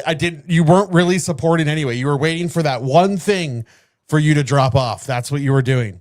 And I did when I first started like talking about it a little bit. I had people say, "Oh, that's bullshit that you're trying to push this stuff." I'm like, "Oh, right on." So you would rather me go get a script from my doctor and go on Ativan? That's your solution to this? One guy was like, no, I got a solution. He sent me this whole thing. It was another MLM. He was just pissed off that I wasn't in his. I was like, what? I was like, it's not about that. It's about I found something that's absolutely 100% working for me. If you want to buy the product, only go buy the product. If you want to do the business, do the business. But this is what works for me. This is what I'm doing. And because I'm sharing it. Yeah, it's so weird and ironic. Like we spent all that time realizing what big pharma and industry is doing to us. Like not only are they kind of not really, it's not about our health. They may have been trying to kill us or something as well. Who knows? I don't know. Allegedly. But they're still willing to be like, oh, that natural thing, that's fake. I'm going to go to the doctor. What? Like, what have we learned over the last 6 years, specifically for me? Some people way longer, but what have we learned? And we're still willing to write off nature and go pursue a pharmaceutical. It just. Well, yeah, and we've seen the byproduct of 18 boosters. That Thomas guy that was in here the other day. Oh, he's boosted, like a couple, I don't know, an hour ago. Like that's your byproduct of 18 boosters. Anger issues, angry at everything, and I've seen it amongst like the Forever Canadian people. Like you see, like the really old people, and they're just angry now. And I think the boosters made people angry. But I'm not going to listen to pharmaceutical companies or my doctor when something's working for me. Like if I were to take this to my doctor, I'm actually meeting with him. And I think tomorrow I have an appointment because I got something going on with my shoulder. But the thing is, like. I'm going to tell him about it and he's gonna be like, yeah, okay. Cause he's a naturopath guy. He likes that shit. You know what I mean? That's cool. He's going to be like, awesome. And he was anti-vaccine. He was anti all that stuff. Yeah. I actually have a number of doctors on my team now, like legit PhD doctors that understand the science and they're fired up about it. They know it's legit. The company's got, I don't know. There's quite a few. There's a couple pharmacists. I actually did I think you saw this one. I did an interview with Dr. Kareem Griffith. He's a pharmacist from the United States. And he promotes Fix quite heavily. He's super excited. He's like, I should be dead and I'm not because of this. That's how strong his testimony is. Go back and watch it, folks. You can find it on YouTube, Facebook, maybe on X. I don't know. You can find it. Dr. Kareem Griffith. Anyway, the question I asked him was, after what you've learned about, the alternative health industry, and specifically what this product does and how natural products actually can work and can be beneficial, in addition to what we saw Big Pharma do over the last 6 years, how do you reconcile your job as a prescribing pharmacist with the knowledge that you've gained? And he's like, man, it's tough. He's like, I just want to build this and get people focusing on wellness and get them healthy so they don't have to get into the pharmaceuticals, period. And so he focuses he focuses on that, and he's working really hard trying to build wellness for people. Pretty cool to watch. Like, don't get me wrong. Like I understand there's people out there that are going to have certain things and certain things happen in their life. Like I'm not sitting here trying to tell them that don't go use pharmaceuticals. I'm not qualified to tell you to do that, but I do have common sense. and for a thing like anxiety. And I do not want anybody having to go on an addictive substance to get rid of that. Yeah. When I know that there's a bitter hop extract, that's literally what's in it, that you can put in your mouth, take it, and it worked for me. I'm just not going to not share it. That would be doing a disservice to my followers. Berta Proud, I quit drinking 5 years ago. Best decision of my life. So inspiring to hear. That's awesome, John. Congrats. That's awesome, man. My sobriety date is March 6th, 2021.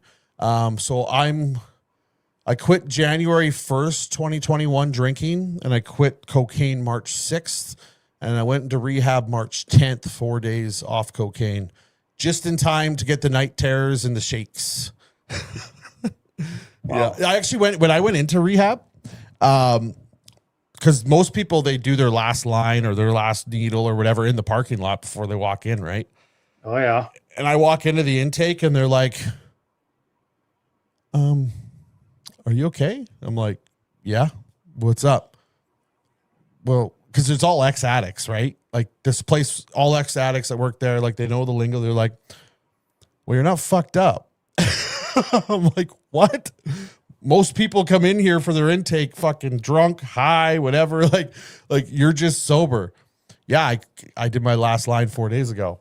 That's impressive. Good for you. You got 4 days under your belt already. And they clapped for me in the ceremony. First day, it was embarrassing, but yeah, it was pretty crazy. And then you see people who get their life back, and I just don't ever want to go back there. And that's why when my doctor told me like he can put me on Ativan, but he really, really doesn't want to, I said no. And then when you came by with this opportunity, I just took it, and it worked. Yeah. Well, what's even wilder than that is that there's actually people out there that try and use your success on kicking that as some sort of an attack on you. Like, oh yeah, figures, whatever. Like, really? You had more self-control and tenacity than most people, because most people, they don't recover. Like, they just keep going and do a little bit less, right? And you did it, and people somehow try and use that as a negative. Blows my mind. Yeah, you see it a lot. They've what was it the other day? I saw so like 2 weeks ago, they put me drinking a beer in an AI image. Right, that's what it was. Yeah. And then the other day, my wife saw it. She didn't show it to me though. She didn't want to. There was one of me snorting a line. Yeah, they did. She's like, I didn't want to show lines you. Of Pop Rocks when we were kids. Yeah, yeah.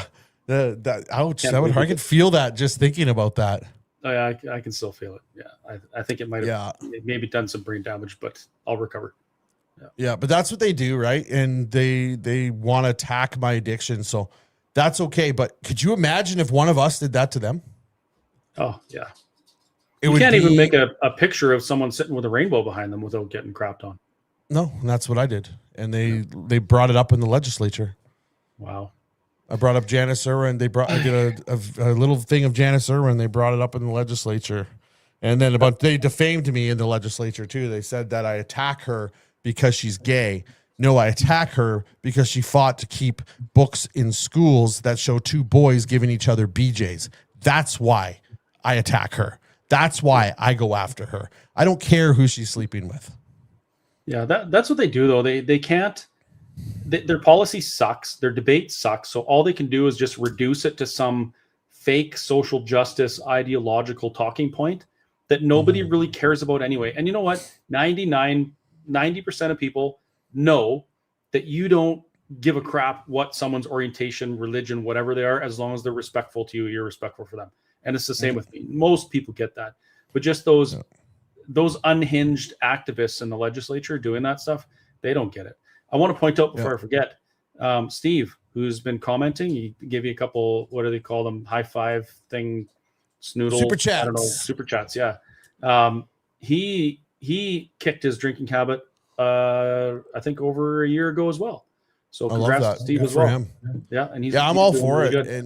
And you know, there's people that they'll whenever I'm around, and I try not to be weird. So everybody in the chat, just remember this one thing. You can have drinks around me. It does not bother me. I'm not that guy. I will sit there. I will converse with you. I will hang out, and I will drink my Coca-Cola or water, and it'll be the best night ever. I don't get uncomfortable around alcohol at all. Now, if you offer me a line, I'm going to kick you where the sun don't shine and call you a loser. Yeah, good. That's good. Yeah. I quit drinking last November, not because I thought I had an issue or anything, but it was more of a mental thing. Like, can I do this? And I know it's a healthier choice for me, and I'm almost 50, so I'm starting to think about those things. And actually, you know what? I'm thinking about a lot more now that I've been on these natural products fix specifically. I've been thinking about my health a lot more. But anyway, I stopped drinking in November. When I was in Kansas, being at the casino, not having a beer was weird. That was really weird because that's just a habit, right? You're at a casino and you're playing the penny games and you just want to have a beer. I didn't. But when we were there was a block party after our conference on the Saturday night or whatever. And I went and I had a pint of Michelob Ultra, and I just didn't even enjoy it. I drank it because I'm cheap and I'm not going to waste it. I don't even care about beer anymore. And I was a beer connoisseur, like beers from all over the world. That's just what I want to do when I go on vacations, try the different beers, and didn't even care. Yeah, I love that. Republic of Alberta, Albertans appreciate the open discussion. Wow. Thanks, guys. Well, thank you, buddy. Appreciate that. That's awesome. I didn't even know that was a thing. I didn't know. I don't get red boxes on YouTube. How do you do that? That's awesome. That is awesome. It's absolutely amazing. I was over at my daughter's house. She's pregnant. She's having a baby in July. Her husband congrats. And her house, I should say. We went in just to say hi and see the nursery and how it's all set up. And they were excited to show us. And they just got back from grocery shopping. And he had non-alcoholic beer on the counter. And I said, what, you quit drinking? He's like, yeah, he doesn't drink anymore. And I was like, wow. I was like, how long? It's been months, right? And I was like, wow. And that's the thing is, you know, he used to drink a lot. And I would like to think that me getting sober and him seeing, you know, how I am sober, and he's got a baby coming, he's like, maybe I better clean my shit up a little bit, right? And now he's drinking non-alcoholic beer after work, and he doesn't want to have a beer, and he just wants to be better for himself. So, yeah. Berta Proud Grandpa, is that what I should do? I was just going to say, Berta Proud Gramps. Berta Proud Gramps, let's go. Yeah, I'm going to walk in with the cake. When's the next Let's Talk Alberta event, Chris? Tuesday. I think I want to say in Gibbons, so just north of Alberta. Just so you know, folks, I don't care if people want to have a beer. I don't care. I don't think there's anything wrong with that. If someone has a glass of wine, whatever, if it's interfering with your life, maybe think about your life. But you know, I sell beer and liquor at the Whistle Stop. I have no problem with that. And actually, I did have a little craving. I was at the liquor store buying wine and beer for the restaurant, and I found a bottle of Iron Maiden branded wine, and I was like, oh, I need to drink that. I was like, nah, I'm just going to leave it as a decoration. Yeah. Let's Talk Alberta. Gibbons, I believe. Gibbons. Can you bring up Let's Talk Alberta? Or wait, I can share it. I can share a screen. Can you? If not, I'll do it for you. I think so. Well, I can bring it up. Let's see here. Share screen. And I really appreciate you guys hanging out with us tonight on a Sunday night, because it does mean a lot to us. Like, Chris and I are just trying these Sunday shows out. I should mention that. Like, because we become really good friends and we respect each other. We don't agree with each other on everything, but we can sit here and fuck no. But we can sit here.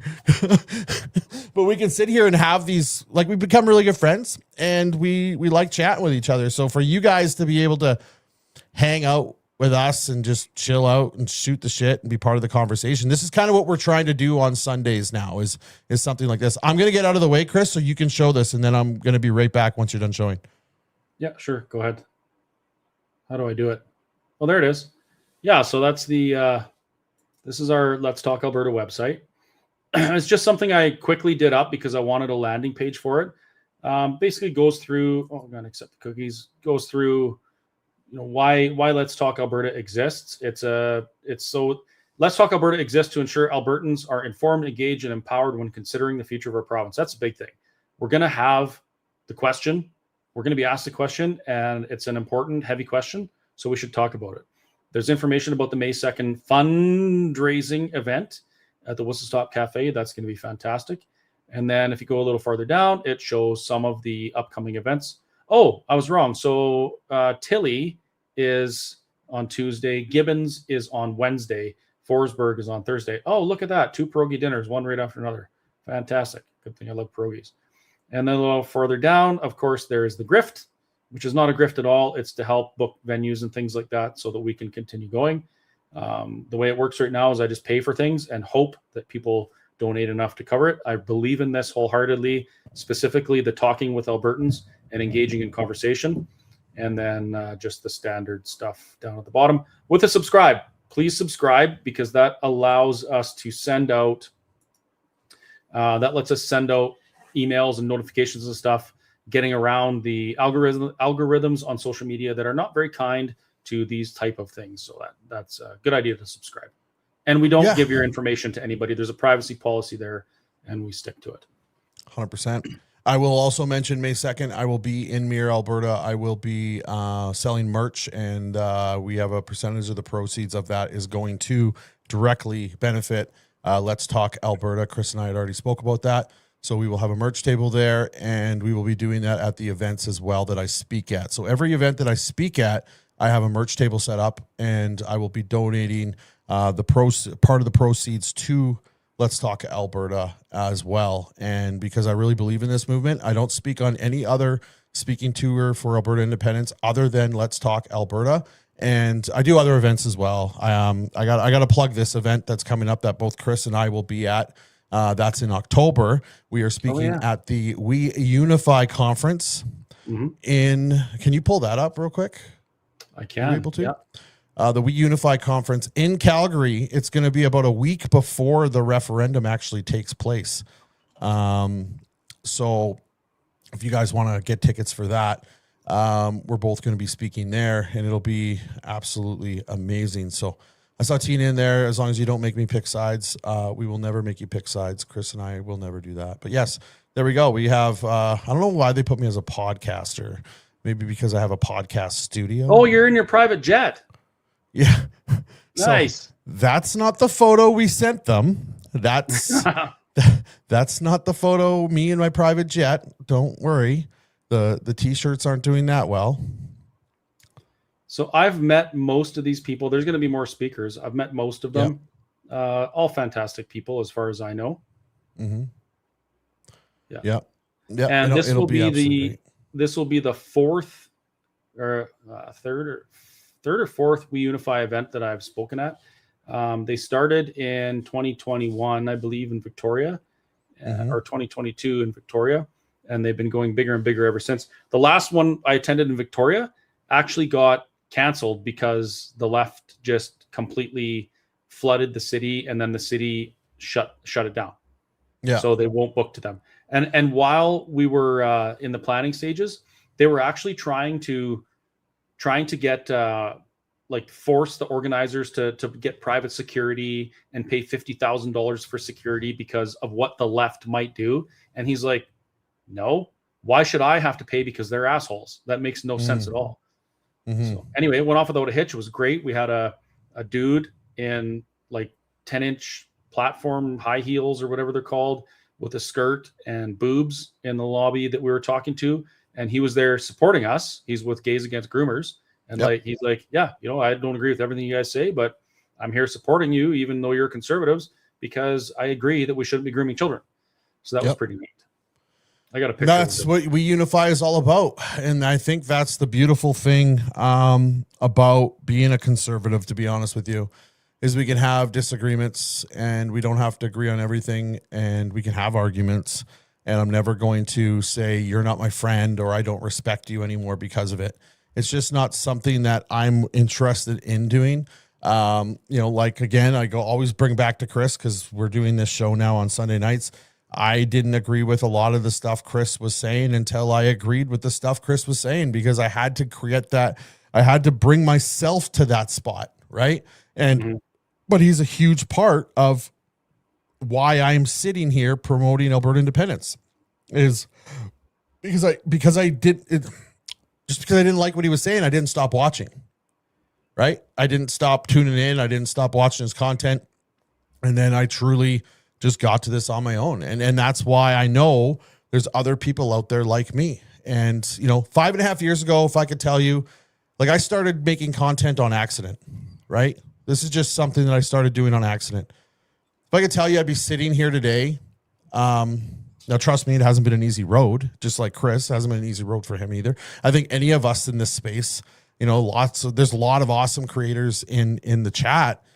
It hasn't been an easy road for any of us, but we keep doing it because we know there's people out there that their line hasn't been crossed yet. And as long as we keep talking, they might keep listening and they might finally get there. I've even had, it's very rare it happens, people from the Liberals message me and say, I am now a conservative, a voting conservative because of you. I don't agree with everything, but I cannot stand what the Liberal Party has become. And those are people that just kept watching, right? Yeah. The conservative groups are the landing spot for liberals who grow their second neuron. Yeah, I think, or something like that. Yes, you ever heard the quote, if you're young and you're not a liberal, you have no heart. And if you're old and you're not a conservative, you have no brain. That's correct. Yes, I have heard that. It's a little harsh, but when you're young, the world is different. You don't bear the same responsibility. You haven't seen the same things. Nice. And as you get older, you start to see these things and you feel the effects and the consequences of liberal policy. And that makes you change the way you think. My friend Tanner today, he describes it as the reality slaps you in the face and you realize your ideologies can't pay the rent. Nice. Yeah. Well, that's just it. Like, there's a lot of people we're never going to get through to. And I even talk, like, when I go and I talk on the tour that you're doing, right? And all your volunteers are absolutely amazing. The people that are working behind the scenes for you are absolutely amazing. The logistics people and all that, big, huge shout out to them and thank you to them. 100%. Yeah. I'm never sitting in a room thinking I'm going to convert somebody. But like we saw in Fort Mac with that one guy, like I gave him the space and I gave him the time when I was doing my speech, and I'll converse with you and I'll have a conversation with you as long as you are respectful. And that's what I'll do. Right. And then like that guy who came in earlier tonight, we just light him up because he's disrespectful. Mm-hmm. And that's kind of the way I am as a person. I'll match your energy and then we'll go from there. You guys will never. What are we converting you from, dude? Like, wow. I actually wanted to do I was looking for Unacceptable Fringe's contact information the other day, and now I forget what it was for. Might have been a feet pick or something, but it was probably more important than that. Do you want me to forward the last foot pick you sent me to him? Yeah, please. Okay. Please. Yeah, because I forget what it was about. I needed him. I need you now for something. And anyway, it'll come back to me maybe. You know what? You might say scenes running through my head. You might say ew feet, but if they get me canceled one more time, I think that's the only other extremity that my wife's going to allow me to be able to monetize. Well, whatever floats the paying customer's boat, I guess, right? Yeah, exactly. It's but yeah, no, it's been, we're going to do these lives every Sunday, 8:00. That's the plan, right? 8:00 every Sunday. Yep. Yeah. And then we're gonna just sit here and shoot the shit like we did tonight. We're gonna promote Fix. We're gonna talk about current events. We're gonna have fun with the chat a little bit. We're gonna make some jokes. We're gonna discuss what we're doing, what Chris is doing, and yeah. I want to next week. I might try and set up so we can do call-ins. I had that. Do you know how to do that? Yeah, because you're gonna run the link next week. We're gonna alternate the weeks, right? Yeah.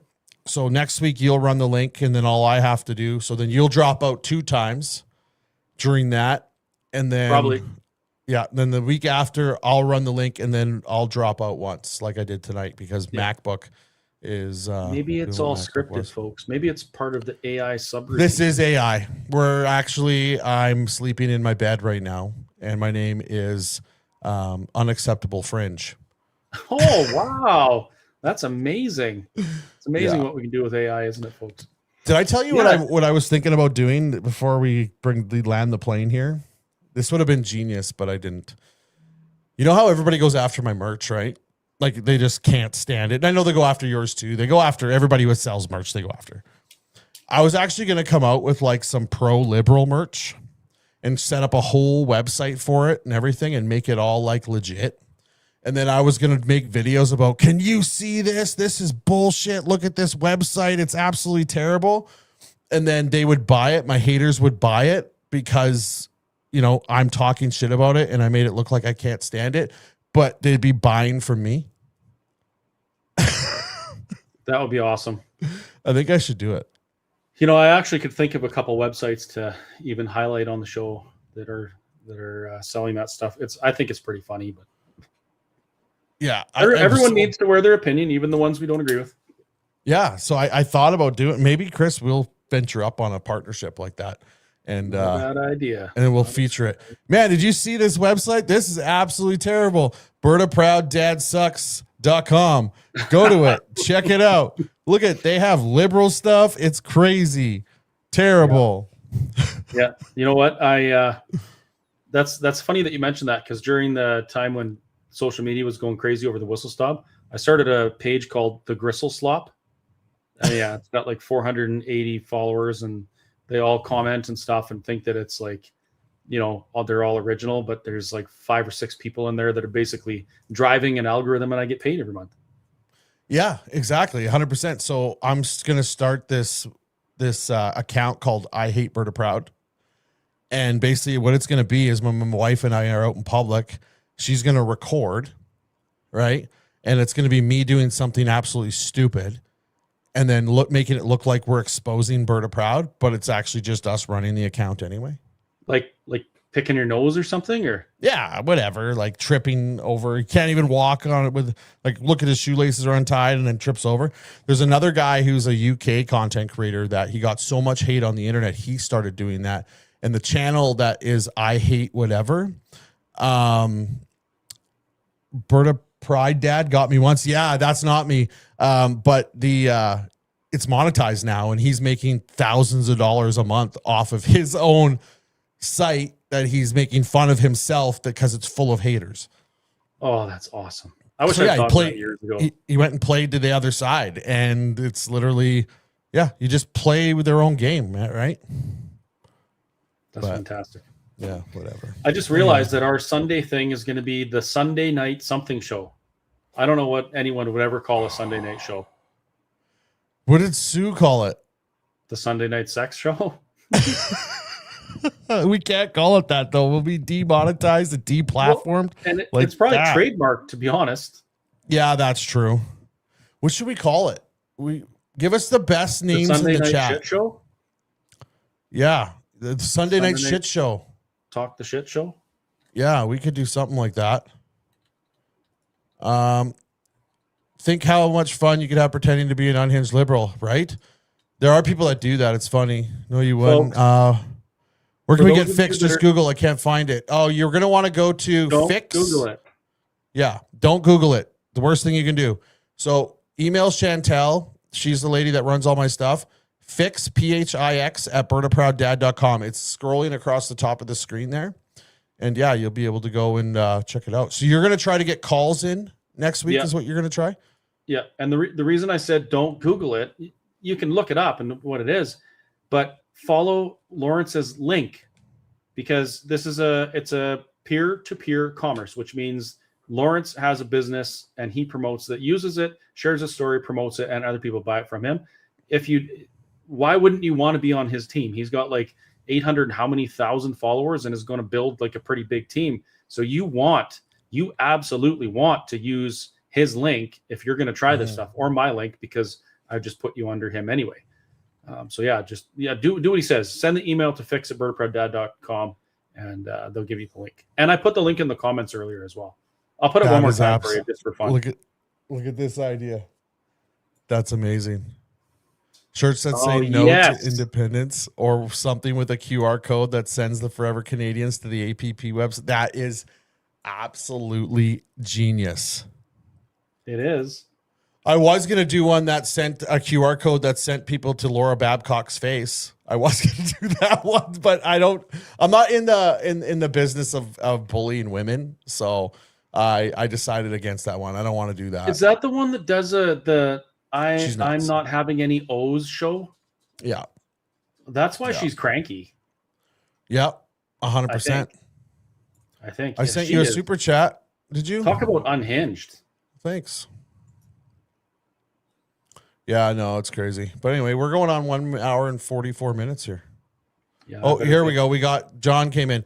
Sunday night in the War Room, the Alberta After Party, Prairie Fire Sunday, the Sunday Session, Alberta Politics Unfiltered, the Legislature Lounge, Sunday at the Dome, the Alberta Pulse, Blue Sky, Red Tape, the Sunday Scramble, Politics and Prairie Smoke, the Alberta Angle, the Week That Was Alberta, Sunday Night Soapbox, the Dome and the Dust Up, the Prairie Power Hour. That's pretty good. The Prairie Power Hour is pretty good. After the Bell, Alberta Politics, Whiskey, Wheat, and War Rooms, the Sunday Spark. The Prairie Power Hour is pretty good. I like them all. Can you put that up one more? Oh, no, I can see it. Never mind. I can I got you. Sunday Night Soapbox. Yeah, I like that. That's good. Yeah. Well, anyway, ladies and gentlemen, I think we're going to end it. That's an hour and 47-minute show, man. That was crazy. A good one. Be able to pull some good clips out of here for sure. Yeah, 100%. It'll be good. But thanks for coming, everybody. We really appreciate it. And Chris, until next week, buddy. Yeah. Well, hopefully, I guess no. I'll be in the North Country here, so I probably won't see you this week. But yeah, you won't see me this week. Well, unless I decide to take a drive up to one of the events. That's how it's going to be for the next little bit, is I might just show up. Lloyd would be a good one. I think they've been. Have you been out there yet? I haven't been out there yet. You probably got lots of people that want to meet you out in that country. It's good. I was in Strathmore today, and it was crazy. So many people shook my hand. I didn't realize Strathmore was like my people. What was in Strathmore today? We went for breakfast with the fam jam. Oh, breakfast. Yeah, that's a good thing to do. Yeah, it was nice. All right. Well, you have a good week, buddy. You too. Thanks see you, everybody. for your time. Yeah, thank you. See you, everybody.